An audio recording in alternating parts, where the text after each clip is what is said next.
Hey everybody, it's Marshall Monk here. This is going to be my The Flash Season 3, Episode 22 review. This is going to be the last episode until the finale, right? This is the last episode until the finale. And then after that, I'm going to catch up with some of the other DC videos. I'm so excited to get back to stuff because it's the summer, so there's not really anything going on. And I'm excited to just do some bonus videos for you guys that I've been planning. Also some Descendant stuff. Raven's home. We'll talk all about that in some bonus videos. But until then, we gotta get through this Flash episode review. So let's do this. Okay, so this episode was really fun because they got to do a heist type episode. I was expecting like a better heist though. Like, it didn't turn out being that big of a deal. I mean, I thought when I saw King Shark in the promo, I was like, okay, this is gonna be pretty cool. And it really didn't turn out being that way, mostly because of Captain Cold. That was like one of the big things I had with this episode that was a problem for me, was seeing Captain Cold.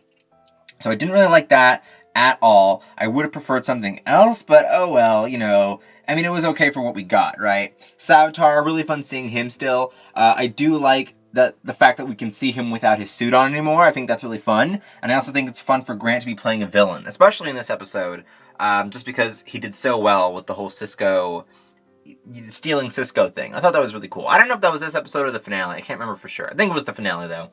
But still, it was really fun having Grant as a villain. It was cool seeing Barry and Cisco go to Lila for help. I thought that was really cool. So they were like, okay, the Dominator's power source is the only thing that can really power the Speed Force bazooka.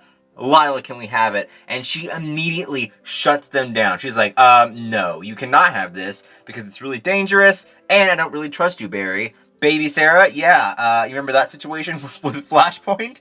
So I guess that's really funny to see that Lila's actually kind of against Barry now. And I think that's really cool to see that kind of come into play. If only she would have like seen what would happen in the finale with like the whole Speed Force storm, maybe she would have like actually said yes, right? But they go up against King Shark in this episode. It was Barry and Captain Cold, the Flash's own Mr. Freeze, right? It's actually been kind of funny because we have Mr. Freeze over on Gotham right now. Kind of, a little bit. He cameos here and there. And then we have Captain Cold over here. I prefer Mr. Freeze on Gotham, to be honest with you. But, you know, Captain Cold's always fun. So they had to bring him back, right? Wentworth Miller was actually contracted throughout all the DC shows, which is why he showed up on Legends, here, and then I think he showed up, didn't he show up on Arrow? I don't even remember anymore. The only problem is, I don't like that he's contracted through all the shows. And here's my problem with Captain Cold. We had this whole arc with him over on Legends of Tomorrow Season 2, and it was fun having him back over there because it was a huge conflict between him and Heatwave. Here, it just really seems like they're beating a dead horse, right? It's like, okay, Captain Cold's dead, yet you keep bringing him back all the frickin' time. It's so annoying to have to see Captain Cold return every single show because it really takes the fun out of him returning, right? It's all about Wentworth Miller coming back. Yet every time they do it, it's like, okay, you've done it so many times now, it's not really that fun anymore. So I don't think they should do that for Season 4 of The Flash and Season 3 of Legends. I think it wouldn't really work over there, and I think that it just doesn't make sense to bring him back so many times. Plus, we have Caitlin as our Ice character now, so it really doesn't matter that he comes back anymore, right? We don't really need an Ice character now that we have Caitlin, so I don't see the fact, you know, I don't see why they have to bring him back all the time, right? I think it's kind of like, okay, you've done it enough. But it was really cool seeing them go with the plan to get into Argus with like Lila and Barry disguising himself as her. That was really fun. I actually liked that part quite a bit. Now we have to talk about the legendary fight between Killer Frost and Vibe. Okay, you guys know I love me some Killer Frost, right? You guys know Caitlin's my favorite character. Danielle's amazing. I grew up with her on Disney and then followed her all the way to The Flash. So I love Danielle quite a bit, and I think that this fight was so fun. It's the really huge, iconic fight that we all know from the teasers from, you know, way back earlier in the season, and I think it went really well. It went better than Vibe predicted back when the future episode came and we found out that Caitlin froze off his hands. Thanks to Iris not dying, that was, you know, that basically helped out quite a bit with him not getting killed either, or his hands getting frozen off, because Savitar ran in and be like, okay, change of plans, our timetable's moved up, we can't kill him.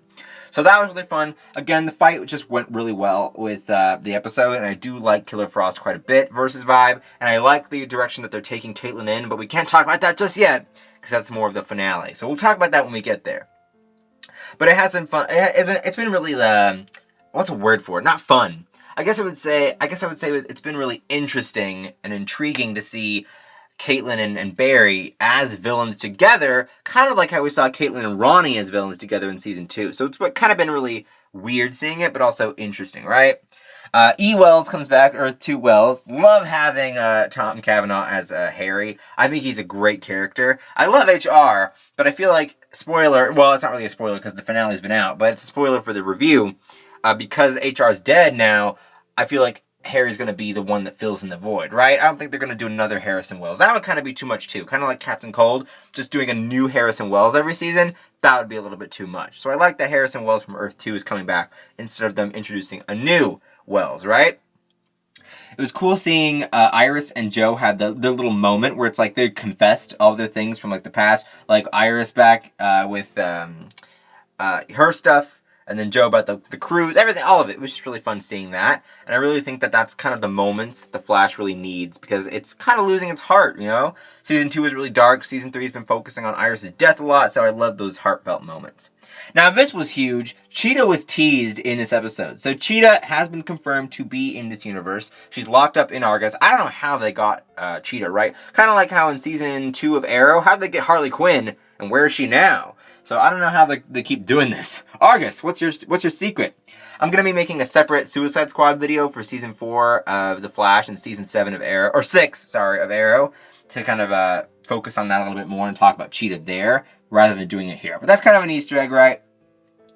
Now, Tracy Brand, huge character for the end of this season. I feel like she's going to be great as a series regular in Season 4. I don't know if it's confirmed yet, but I feel like it should be, because the way they left it off in Season 3, in the finale, I feel like Tracy's going to be a huge character in Season 4, right? So I like the fact that she's done so well here with building the Speed Force bazooka. It's just really fun having her on the show. And then Wally, oh, that face-off between Wally and Savitar, oh, that was so great. That was awesome. Of course, we know Iris is dead. Iris died in the end of this episode, but it's a whole plot twist. So we'll talk about all that and what I thought about it in the finale review, right? Overall, I do like what they've done with the Savitar arc this season. Oh, words, right? I do like what they've done with the arc. I think it's great that they've kind of focused on blending the Savitar stuff and then future Barry stuff from the comics to make Savitar. I like it quite a bit. We'll talk more about that in the finale review. But overall, what did you guys think of this episode? Comment down below. Are you guys agreeing with me of what I think of Captain Cold and then bringing him back all the time? What do you guys think about it? Scream this video out to the world by sharing it down below. Don't forget to like and favorite this video. Don't forget to subscribe. And as always, I will see you guys later for some more videos. Bye-bye.